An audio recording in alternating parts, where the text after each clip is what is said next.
Tomorrow I'm making dinner for a Game of Thrones finale party at a friend's house. Hey, up here?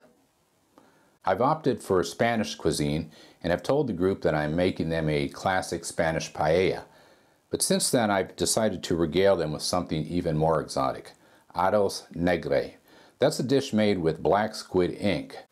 But today it occurred to me that I didn't properly think this through.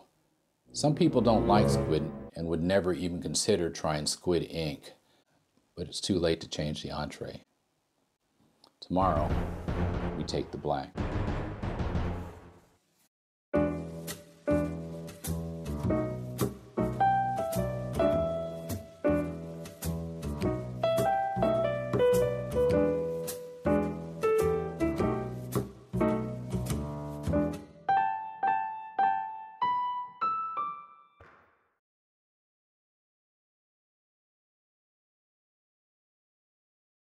Our meal will start off with a blistering appetizer, pimientos de padrón, or Spanish-style blistered padrón peppers. For this simple dish, I'll blister the peppers in canola oil, drizzle olive oil over them, and sprinkle coarse, crunchy sea salt on the surface.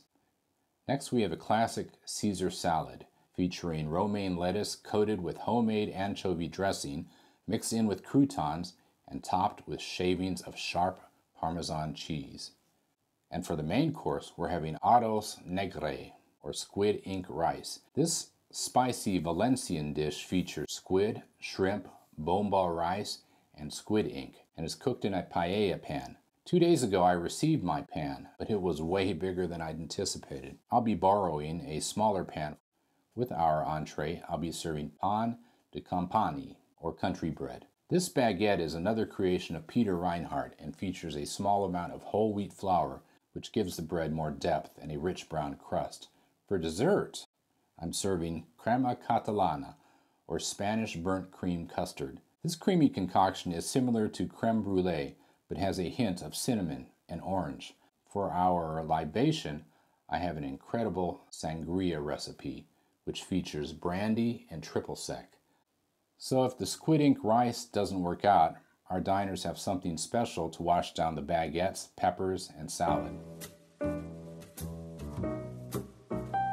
It's Saturday, the day before the dinner party, and we're going to start with the sangria. And for the sangria, we have a number of ingredients. We've got sliced lemons, oranges, and limes, and they're sliced about 1/4 inch thick. We've got triple sec, we've got brandy, lemonade, frozen lemonade, lemon juice, and fresh squeezed orange juice.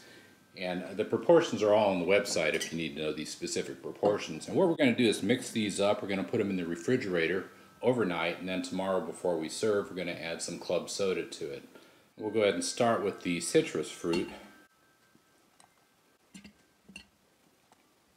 And we're going to add the triple sec on top of that. And then the brandy.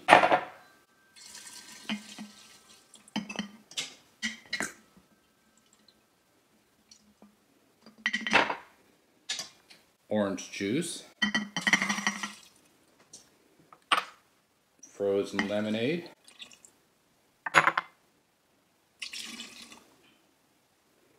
and that was the lemon juice. Let's go ahead and add now the rest of the citrus.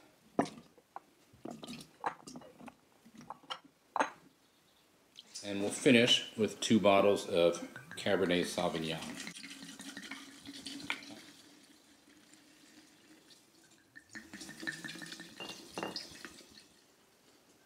And there will be just enough room left over for the club soda tomorrow. The juice of the citrus fruit will blend very nicely with the wine and the brandy and the triple sec. And that will be delicious. All right, the first task for the arroz negre is the alioli. And what we're going to do is pulverize 4½ cloves of garlic. And we're going to mix that in with some salt. Just a pinch or so of salt. And then we're going to add the juice of a lemon, about 1/2 cup of extra virgin olive oil, and we're going to let that sit overnight.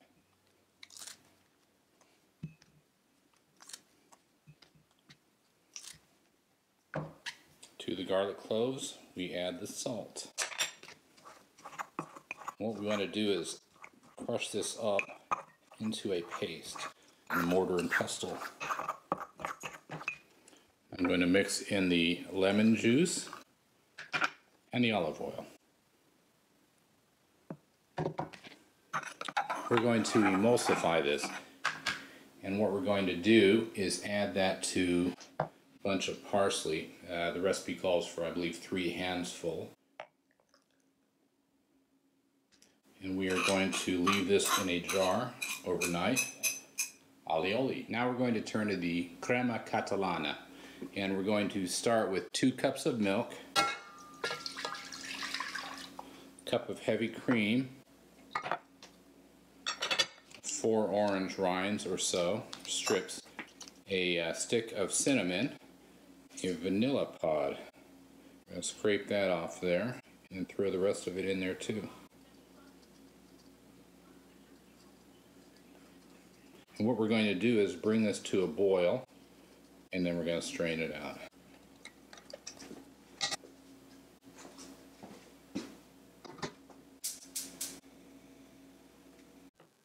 The cream and milk mixture has come to a boil, and I'm going to turn it off now and let it cool down. And meanwhile, I'm going to mix in ½ a cup of sugar and 8 egg yolks. And we're going to stir that up until it's nice and creamy. And in a bit we're going to mix that in with the cream mixture along with some cornstarch.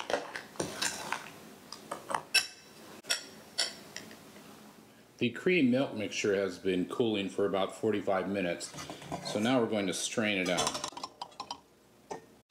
You can smell that vanilla, the cinnamon, not so much the orange peel. We'll get that in the taste though. Alright, now we're going to take about 1/4 of this cream milk mixture, and we're going to mix it in with some cornstarch.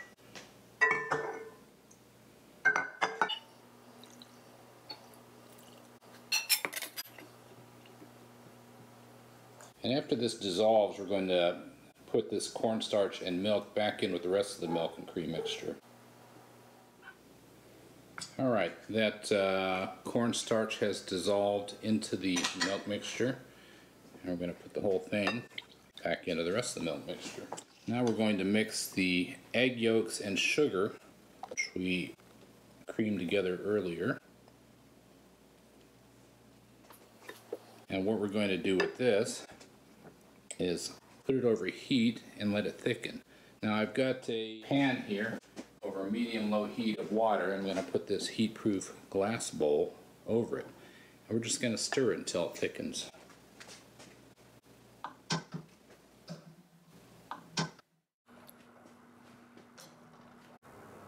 Just about there.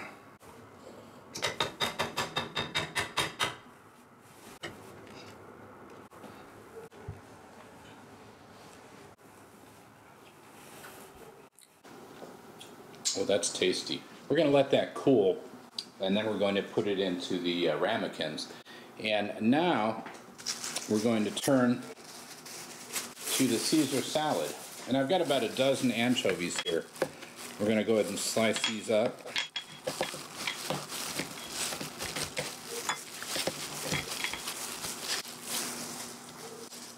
Then we're going to put them in the mortar. We're going to add in some, I've smashed up some garlic and just a little bit of salt. You don't want to put too much in at this point because the anchovies are pretty salty. And we're going to mash it up into a paste.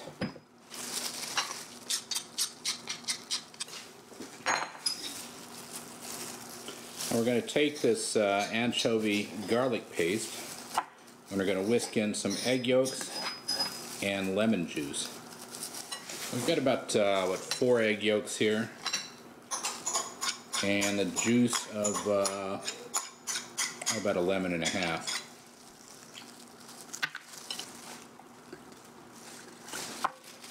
And we're going to add a little bit of Dijon mustard to that. 1.5 teaspoons.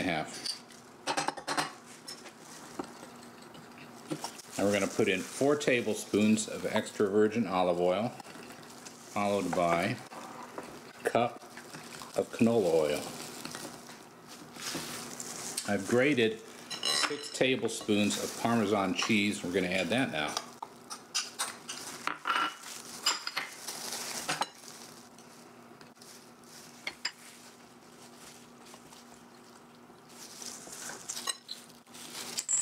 Got some black pepper. That looks good.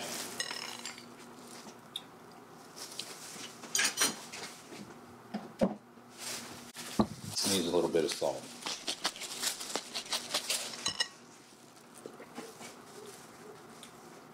That's good.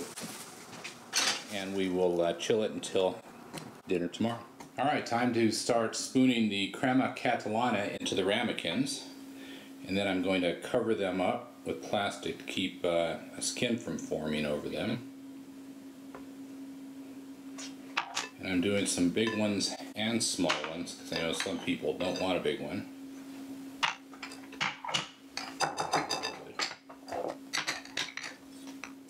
Alright, I'm going to clean up these ramekins a little bit, cover them with plastic, put them in the refrigerator, and then they'll be ready to be charred on top tomorrow with a torch.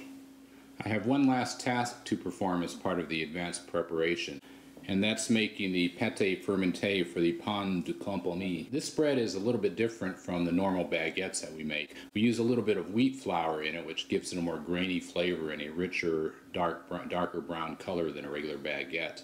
So we're going to start with 5 ounces of all-purpose bread flour, or excuse me, all-purpose flour, 5 ounces of bread flour, and we're going to add a ½ teaspoon of yeast, and 3/4 of a teaspoon of salt. And to that we're going to add about 6 ounces of room temperature water, and then we're going to mix it up into a rough ball.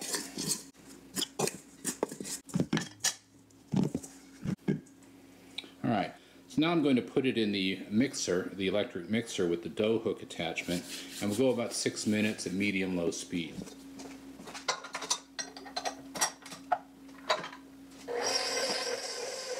Alright, let's take a look. This should be around 80 degrees. That looks good. Now you can see what we've got here, and it's so much smoother than the rough ball that we put in there. So I've lightly oiled this bowl, and what I'm going to do is roll it around so I get nice oil on all the sides. And I'm going to cover it and leave it for about an hour. After an hour or so, it should double in size, and at that point I'm going to give it a light knead to degas it and put it in the refrigerator overnight. And that'll conclude our work for today, and tomorrow we'll see how it goes with the squid.